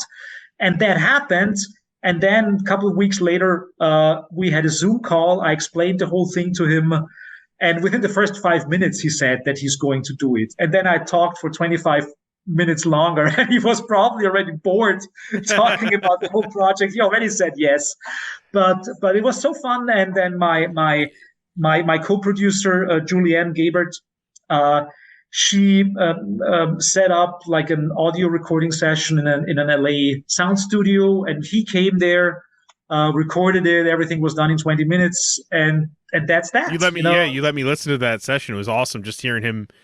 Like he sounded like a great guy too. That's what always. Oh yeah, absolutely. I mean, I listen to his podcast, so I hear him. Cool, super distinct voice. Right. He's just like, there's something. He has the voice of like almost like a grandfather narrator, but there is something in it that is. It's hard to describe. It's hard to describe. There's something just like perfect. It's something. It's dark, but it's also innocent. This. Yeah, his voice is very unique, and also like I say this not just as a fan, but his voice being in your movie is perfect with the tone of your movie. Yeah, like the guy who made Gremlins 2, being the narrator of this movie is a perfect like balance. All the directors from that era, he's a perfect choice. Yeah, he's like, his name is so connected to subversion, the subversion of things, like darkness, but also funniness. And I mean, Well, he's like, I always think of him as like, I love Spielberg, but Joe Dante is always to me like kind of like sort of the anti-Spielberg, where he was like subverting the American dream a little bit more, or Americana, whereas Spielberg was upholding it, uplifting it. Oh, yeah. You know, and you could look at your movie is you're almost doing that to your that's your version of what Joe Dante was doing back in the day, right? Yeah, like, in a certain way it is. Yeah. And I mean, you saw the film like a couple of years ago. I did this like nerd documentary called Trace Route. Yes, I really enjoyed Trace Route. Yeah, and I actually saw your Letterboxd review of it. Oh, thank you so much. I mean, thank you. You're welcome. I'll pay a beer for that. Like a ghost or something, whatever you like. I can't remember what I wrote because that was literally like 3 years ago, but it was positive. I'll tell you that. It's a really nice review. And and in the opening segment of Trace Route, I think like in the first 2 minutes or so, when I talk about my upbringing and how I became a nerd and how I got into nerd culture, there is this moment that I say that I was born in 1975 and it was the year of Jaws and it was the year that Microsoft was founded, and a little bit of like historical context of the year when I was born. And I also say that it was the year that the Vietnam conflict ended. Mm-hmm. And then I say like the Vietnam conflict that gave us great plot elements for films like Joe Dante's Piranha. Right, yeah. So he's right there, because I mean, when I first saw Piranha, and that might also be something that you're saying about like the whole thing with Spielberg and Joe Dante and their similarities, but also their differences. Well, their difference, like you know how Spielberg hates that speech in Gremlins because it ruins the illusion of what he was trying to aim for. Yeah. I love it. I love it. Right. And for example, and Piranha could be just like a monster fish film, but I mean, the idea that it starts with a military research base where they try to breed piranhas like they did in real life with Agent Orange, to kill the forests and the leaves. It's totally got like an anti-military. It is like in his first big film. It's a film about killer fish, but it starts with the military-industrial complex and how they breed it, and that just like fucks everything up, you know. So like the original sin is the military who created the fish, and for me that was always something that it's clear where he's coming from. He's definitely coming from an anti-authority, he's a counterculture guy. And he is. I think he does it in a way that makes him not as overtly known for it. Yeah. He disguises it so well in his movies that I don't think he's part of that discussion, sadly, often. Yeah. I always argue he should be, but I think it's really buried in there. But his voice is really strong. I mean, he's trying. I mean, that's the whole thing. I mean, I think we had that conversation before, the whole thing with my obsession with James Cameron. I think we talked about that before. A little bit, yeah. Yeah, that I think that what is great about films in general is that it's a mass medium. Like we talked about art before. I always make the joke that it really happened. My mother never really came to any of my gallery openings when I was doing gallery shows, because she always said like, I don't know what to wear.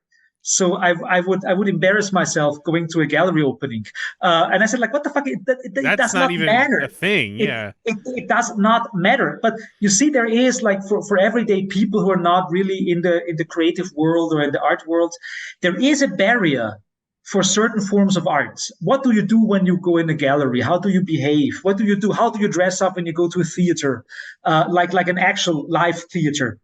Stuff like that. But with film is such a mass compatible medium. Yeah, you can go in your flip flops and your t-shirt, right? Yeah, it doesn't matter. Like there is no boundary. There is no barrier, you know.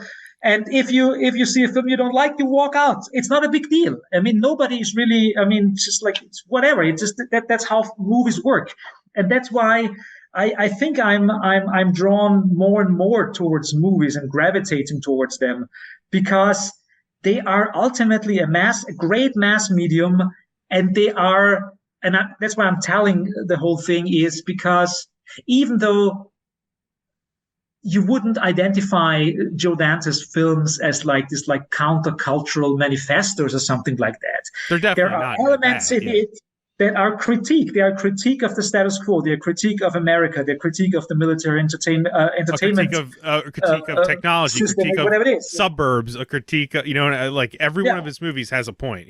Yeah. Or, for example, they're completely underrated Small Soldiers. I really like Small Soldiers.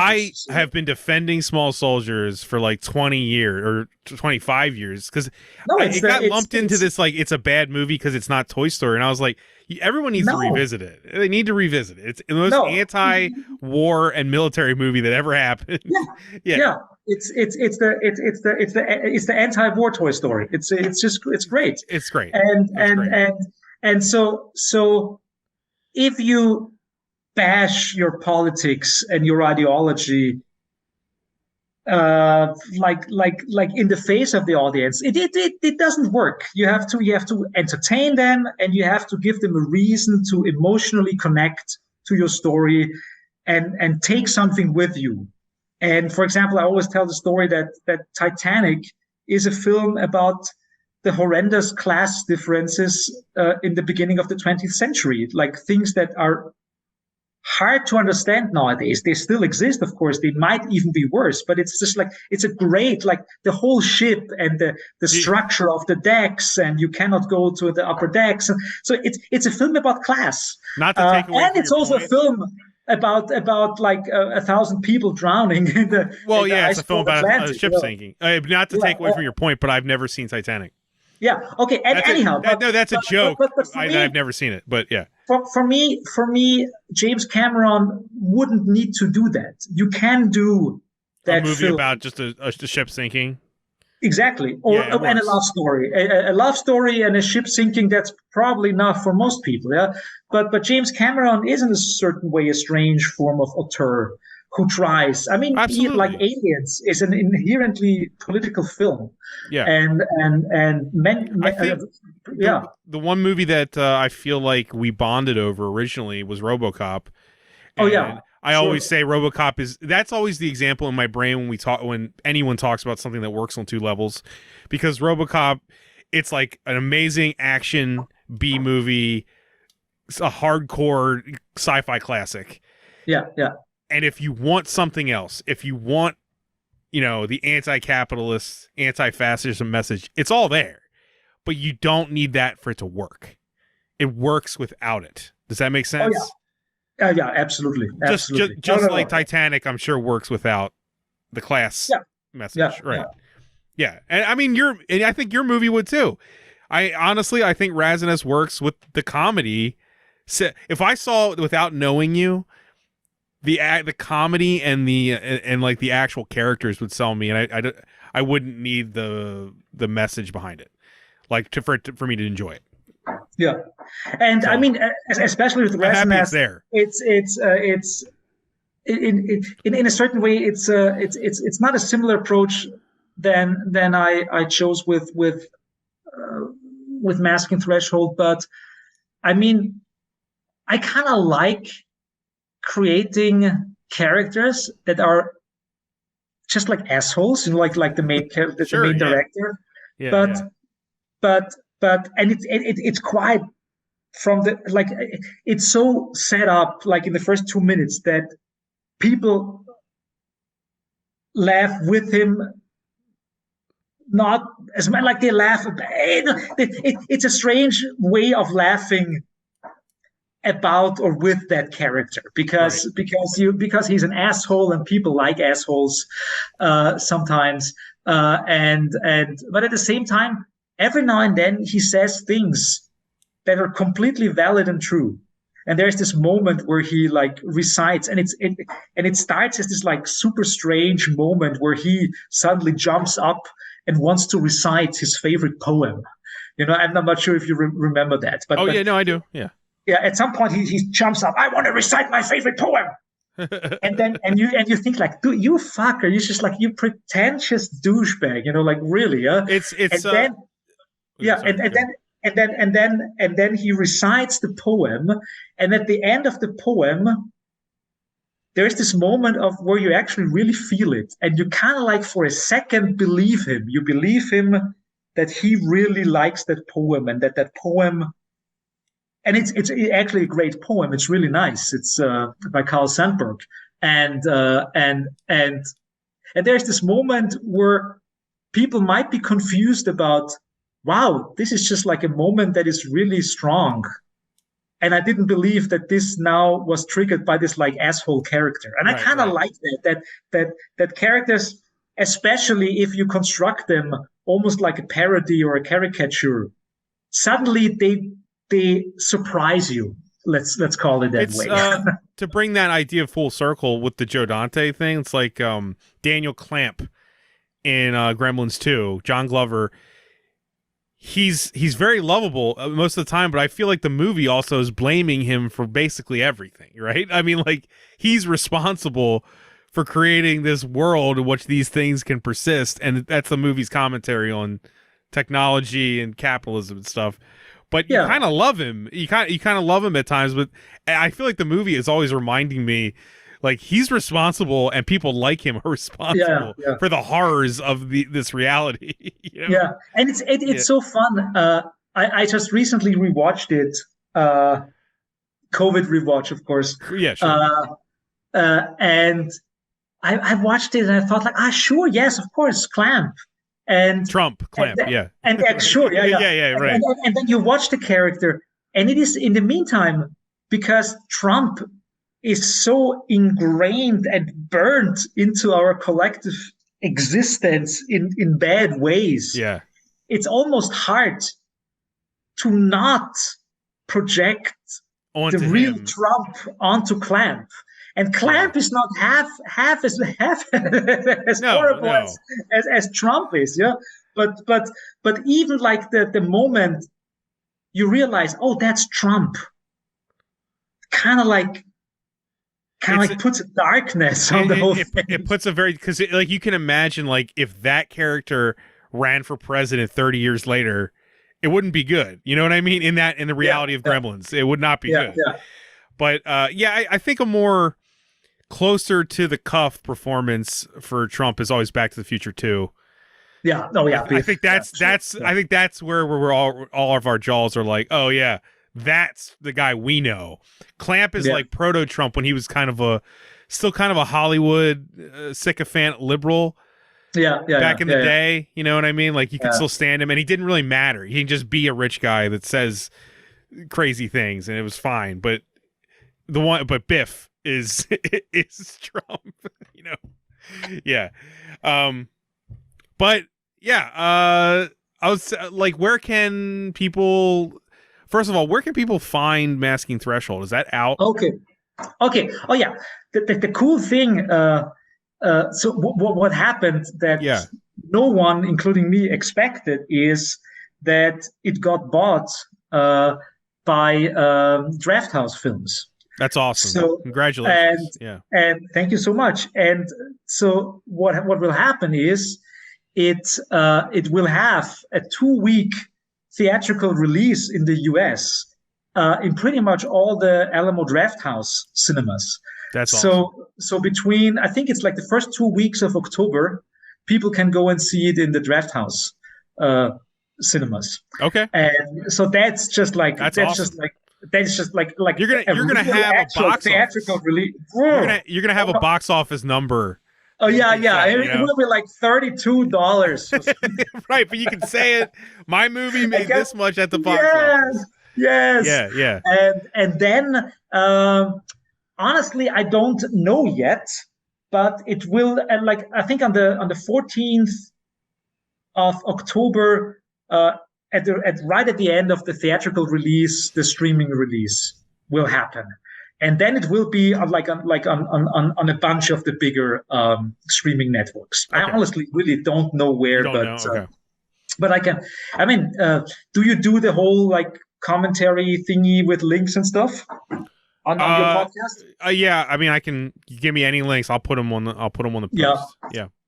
because I might get all that information like in the next week or something like that. So if I get it, then we can put it down there. But I can also share it on Facebook and stuff. But honestly, I think if you just Google masking threshold, you'll find it. You'll find it. And RAZZENNEST isn't going to be available for a while, I assume, right? Oh yeah, I mean, I can't say anything, but it will have its release end of September at a really cool festival, and I'm waiting day for day. I'm waiting. When can I finally talk about it? Because it will be at a big festival, but it will only be on the virtual platform. So it will not. It's strange. It will have a world premiere, but it will be a virtual world premiere. Okay. And they have not officially released the virtual premieres yet. So, and I cannot talk about it. Like all the press embargo. Right. Stuff. Okay. So I cannot talk about that yet. But soon I will. Soon. Well, I implore everyone to at least watch the trailer, so you can get an idea. If you listen to this episode and you watch the trailer, you should be walking in with a pretty good idea.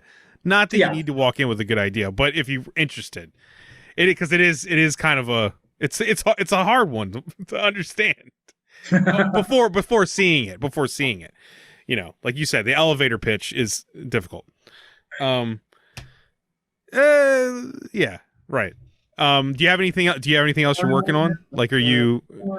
Well, yeah. So the thing is that I hope. I mean, with this one, I've been working on it for 2 years now, and there's still. I mean, there is an end in sight, because so we are in the last phase of editing, and then the soundtrack work has to start. But I'm working on this documentary called "Hacking at Leaves."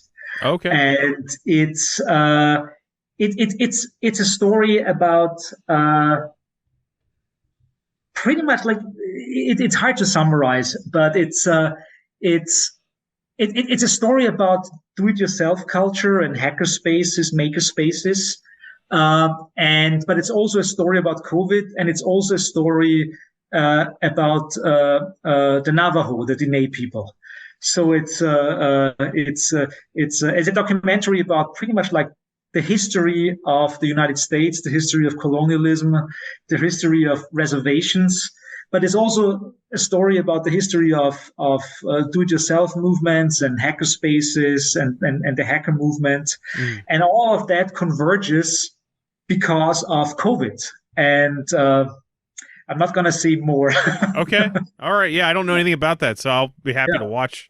Yeah, that's done. So I really have no idea. It might be done in 2 months. It might be done in 6 months. I have no idea. It's just like it's kind of like in the air. So the point is, you're one prolific man. Let me tell you that. Thank you so much. Yeah, Thank you so much. Like my superpower is being able to write to-do lists. Seriously, yeah. You're cranking them out now, man. You're doing good. You're doing good. Or like at least I'm trying to. It's really. I mean, the fun part really is like if I compare, because people always say like, "What have you learned?" Like in your existence, what have you learned from like being like an artist or creative for like 30 years or something like that? For me, is that I kind of learned that I kind of learned to be a little bit more precise about how I communicate, especially in projects. I learned a little bit more to kind of like realize when something is a waste of time, or it's like, I guess that's part of like getting older is like your time becomes more precious. Time is time is a resource that's finite. And when I turned 40, it felt like time mattered more. Just it totally is. Yeah. And I kind of learned to kind of like be way more structured in the way how I work. Yeah. So I don't have the feeling that I have the feeling I get more shit done now than although I have like a similar I have a similar output, I have to say. Of course, like 20 years ago, I did other projects. I did like other forms of art. But it's crazy that I think I worked more and had less free time 20 years ago than now, that I think I have a better output now, but I have more free time as well, just because I learned how to structure my workloads and how, and that I just like, say like, this is like a waste of time. I'm not doing this. Or like, let's keep the meeting brief. Let's don't have like a 2-hour meeting because 20 minutes are enough. And then you have like freed up like a lot of time. And I think that is, I mean, no, it makes sense. It makes sense to me. Yeah. No, like you're more efficient, you're more precise, and you know when to say no. Yeah. Knowing when to say no is the most important. I didn't learn how to say no for decades, and I finally learned it, you know? I know people who are like 60 and have never learned to say no. Yeah. And you kind of see like that how they are suffering from it. But I mean, it's hard to. It's something for that you cannot filmmakers. teach anyone, you know. Yeah. I feel like filmmakers have a general sense of, especially if you have a skill. Yeah. If you have a skill and you're in the filmmaking community, what happens is you get asked by several people to do several things you don't have any interest in doing.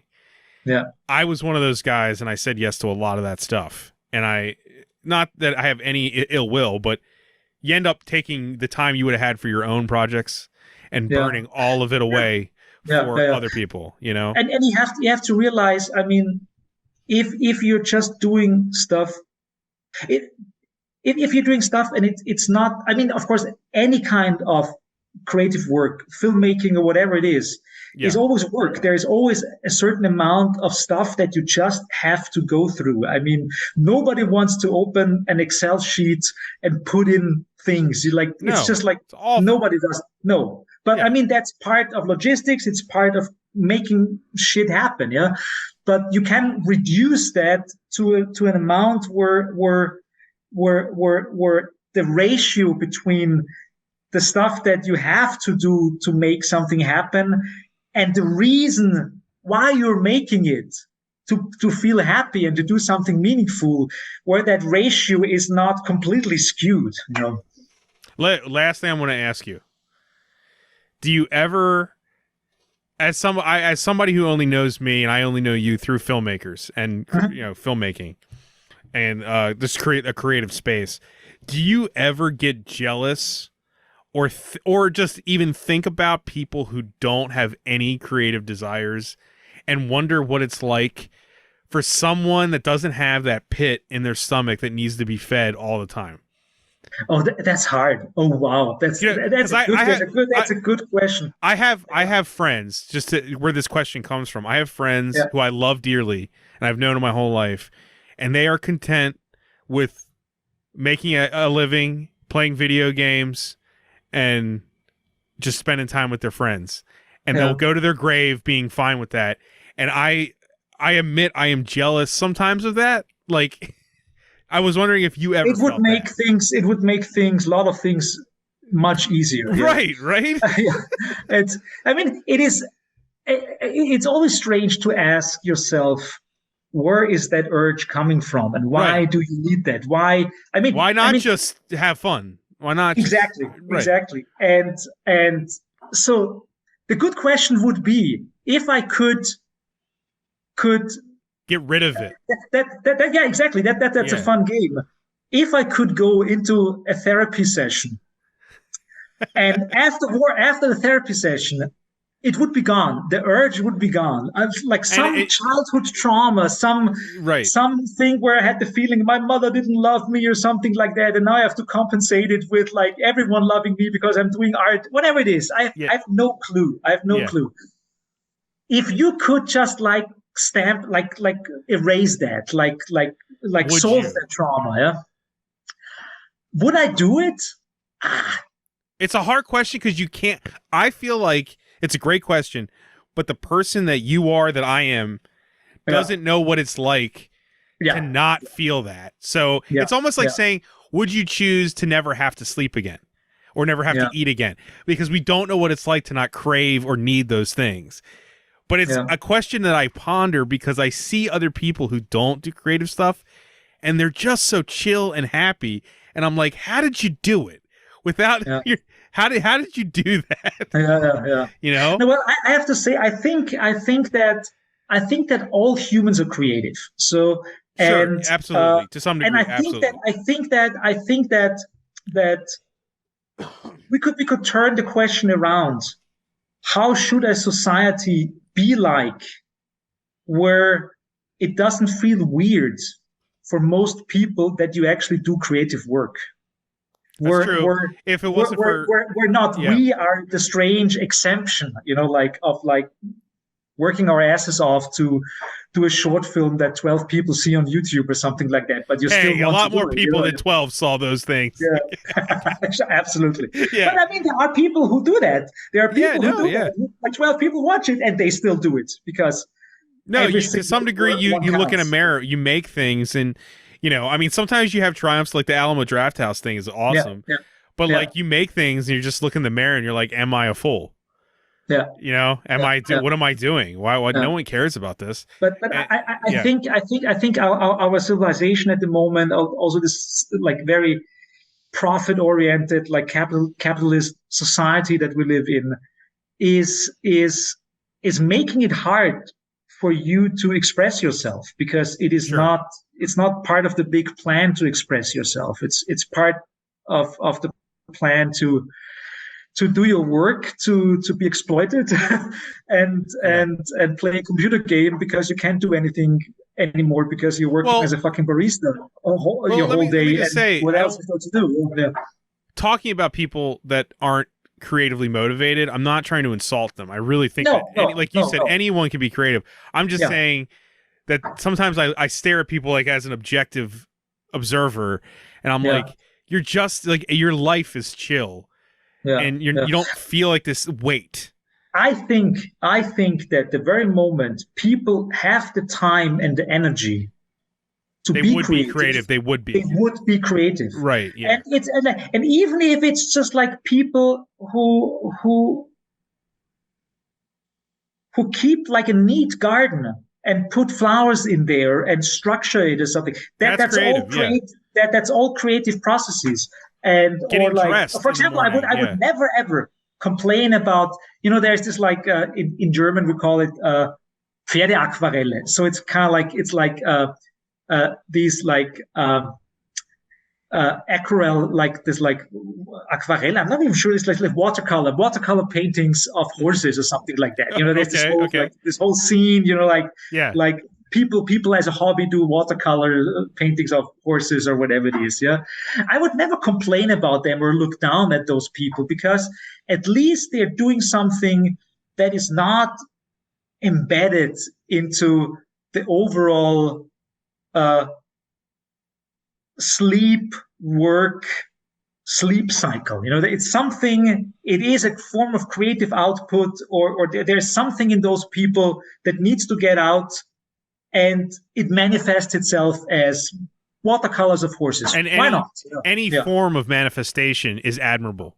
Anytime you can deviate from the cycle is admirable. There's not, honestly, I don't think that there was ever a bad movie. I mean, of course, there are, like, we can debate about certain standards of quality, but I don't think that a really bad movie exists, because the sheer fact that a movie happened, that the film exists, that someone made it, is the biggest triumph. It's a triumph. Yes, right. It is.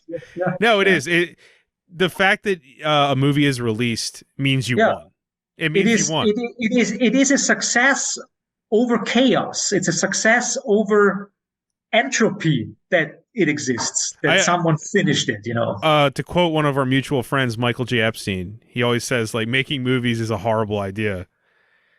And it's true, because I know, like, that's a specific form of creation, but the lows of making a movie are just depressing beyond belief. And you honestly just want to give up or think that it'll never happen. Another quote by Michael, I'm not even sure I can call it a quote, because he started a Facebook group of that name. Is something or the clowns will eat us. I make movies or the clowns will eat me. Exactly. I think it's on his Letterboxd. I think that's his quote on Letterboxd. Is it a quote on Letterboxd? Okay, I think it is. Yeah, I think that he made a Facebook group, and every now and then I don't doubt that because he made like 400 Facebook groups. It could also be.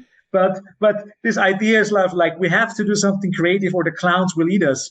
I mean, the clowns are not out there. The clowns are probably in us. Here. It's also a statement of just somewhere. It's also I like that because it's him saying, I don't know why I would ever bother doing the things that I do, because it's truly it's soul crushing. It's hard. It's extra work that I could just be relaxing. I don't understand this, so I'll blame it on clowns because I got nothing else I can't find a reason. Maybe that's like the therapy session you're talking about. Like a lot of us can't find why would I ever be compelled to make like my Jenkins segment like that. I don't know, like I don't know why I would do something like that, but I did it. I did it. I don't know. Yeah, I just wanted to ask you that because I feel like in a weird way that's like you're a person that in my life who I've had a lot of interaction with, sadly never in person.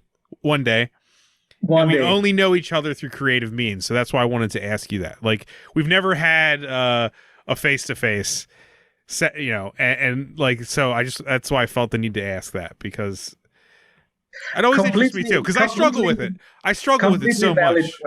I struggle with it myself, so that's why we can ask the panda with the dead eyes. I was gonna say the panda with the dead eyes. What is that hat too? Is that like actually the panda is a hat, and it's wearing a hat. Oh God, okay. Wait, so the panda just sits on top of your head? So the panda used to be a bicycle helmet, and then we built the panda on top of it, and now it's wearing a Soviet hat, so it doesn't matter. Yeah. The symbolism there. All right, so, Johannes, thank you so much. We're far beyond like an hour of talking time. That's fine. You know what? I lost track of time. I apologize to that. I don't care. No worries. I enjoyed all of it. I always enjoy talking to you, and I look forward to the day we can do it in person properly one time. We'll do that. Thank you again for doing this, and for just letting me be a part of RAZZENNEST. RAZZENNEST. Yeah, but I just wanted to thank you for all of that. It's meant a lot to me. So, absolutely. Have a wonderful rest of the day in Maryland. I think it's just starting to thunderstorm, so I don't know. Okay. Yeah. Well, I have another hour for this day in Austria, so then the next day starts. Yeah. So well, either way, I'll probably grab a beer or something and watch some crap online. Let's see. Well, once again, thank you so much. I appreciate it. And send me links. Send me the links you want me to direct people toward. Okay? I will do so. Thanks so much, Johannes. I'll talk to you soon. Bye-bye. Okay. See ya.